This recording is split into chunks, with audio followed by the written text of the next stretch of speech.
Let's split this into two chunks, east and west. So the east side, the I-35 corridor, that's the NAFTA superhighway. The Texans have been very aggressive at expanding their manufacturing footprint and their draw for their supply chains to include Tulsa and Oklahoma City because they need more population, and that's the only direction to go. You move north of Oklahoma, though, you're in a different world. The Twin Cities are the most isolated major metro that we have, and Iowa is largely rural or a small town. There's only so much you can do with that. It's demographically stable. It's one of the demographically youngest parts of the country outside of Utah. But it's really not well hooked up into anybody else's systems. And I have a hard time seeing the Iowans and the Minnesotans changing their local culture to attract outside investment. And I say this as an Iowan. We have a very field of dreams approach to development. If you build it, they will come, and we shouldn't talk about it. It's because that would be, rude. So I see no reason to expect those two states to not be stable, but I also don't expect them to experience any sort of outsized growth. The Great Plains, it's just a question of whether or not the local political leadership decides to go out and get something. Obviously, infrastructure is difficult because of the distances, but as you move closer to the Front Range, you start to get integration with the mountains, and you start to get access to the Denver and the Albuquerque population centers. And so you have the widest variety imaginable in economic development and real estate in the Great Plains of any other part of the country. And so anything that I tell you that is true for one population center is going to be radically wrong for the other one. But they all have kind of two general thoughts. Number one, you link in with a major metro. The Front Range, kind of like the Texans, has a labor shortage, and they will draw from wherever they can get it. Second, we're now getting Zoom communities throughout this entire area. People who not necessarily are relocating from New York City to South Dakota, but people who are in South Dakota who don't want to move to New York can all of a sudden still work for a New York company. Right. And we're getting these little clusters that we used to only see up and down the eastern seaboard popping up all over the Mountain West and all over the Great Plains, where you can have small little clusters of workers who just telecommute. It's a very different economic model. It's difficult to know just how rich of a process this is going to be, but something to consider. Baby boomers are retiring. They're the ones who love offices. Gen X is taking their place. Gen X hates going into the office. So all of a sudden, the people who are in charge of deciding work schedules and what to invest in commercial real estate have, as a generation, turned against the entire asset class. Everything you hear about California when it comes to regulation and cost is true. There's limited land that you can do things with on the coasts. Sure, there's lots of land that's flat in the Central Valley, but it's all agriculture, and it's not exactly a migration magnet for people who are in high value-added industries. So all the land that is available in California pretty much has already been grabbed. You will have communities on the edge of, say, the Los Angeles basin that are going to try new things as the population matures and ages and becomes more skilled, because in that sort of environment of rising labor costs, it makes sense to move someplace where you might be able to mitigate the land cost. So on the fringes of greater LA, I can see a lot of growth activity happening, and I think we're seeing that. But the population story for California is over. For the last 20 years, the population growth, the population stability that we've seen in California has been because of a very finely tuned balance. The Californians who have been there for a generation or more are moving out, and a new generation is moving in. And so in-migration has kept the numbers from falling. Yeah.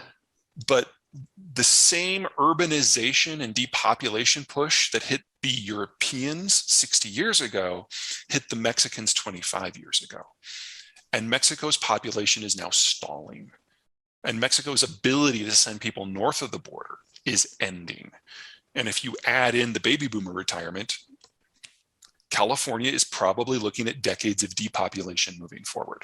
Now, not catastrophic and not rapid, but everything that is true about California from a cost point of view now has to layer in higher labor costs at the low and the high end simultaneously. And that is going to put pressure, more pressure, building pressure on them each and every year moving forward. No. Absolutely. I mean, one of the great things about California is despite everything that the state government consistently gets wrong, people still want to live there.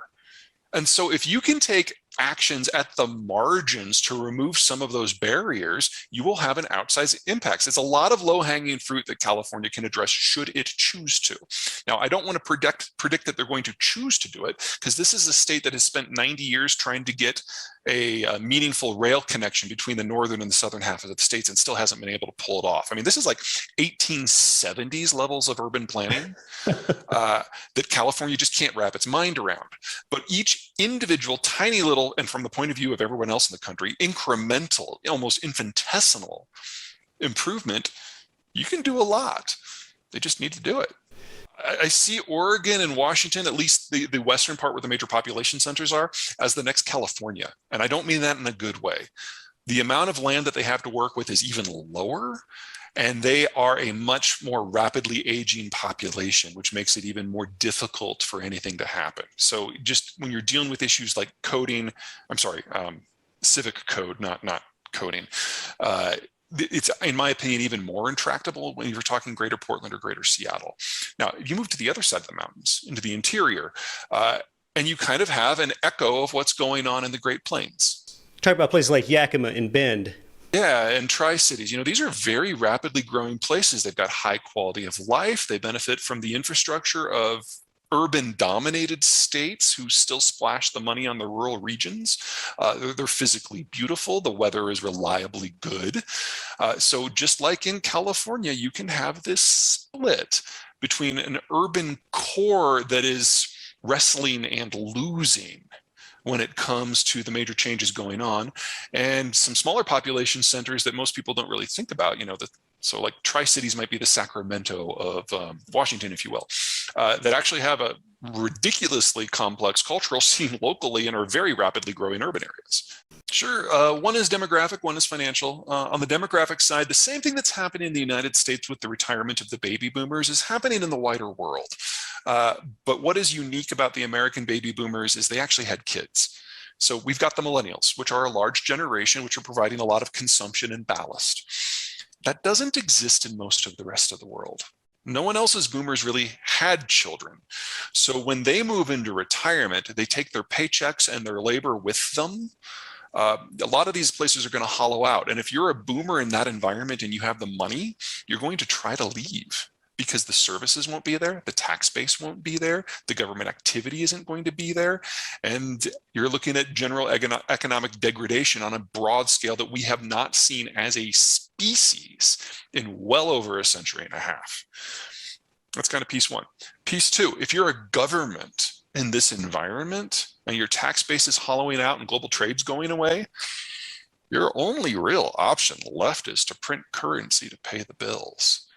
So we're having massive capital flight, not just from the boomers looking for a safer spot, but for anyone who can grab a chunk of those flows and get it to some place that's a little bit more stable. And in 9 cases out of 10, that more stable location is the United States.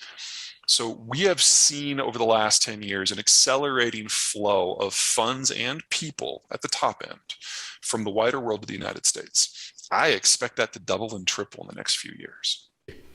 End of the world is just the beginning. The whole idea is to show what the world is going to look like in deglobalization. So all of these structures and all this trade that we've become used to in manufacturing and finance and agriculture, it's all going away in the next few years.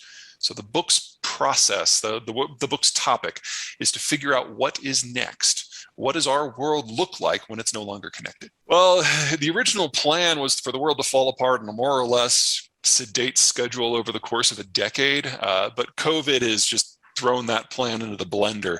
We're now looking at manufacturing supply chains, relations with the Chinese, the European common currency, everything basically breaking down in a much more accelerated process. There are very few parts of the world that can function without an overarching American security presence. And between the Trump and the Biden administrations, that is now completely gone. And COVID has removed any sympathy that Americans might have had towards the wider world. And so we're honestly just kind of marking time for the first big international crisis where the Americans just stand back. And as soon as that happens, a lot of this connecting material that allows our world to function just snaps. And then we see where the chips fall.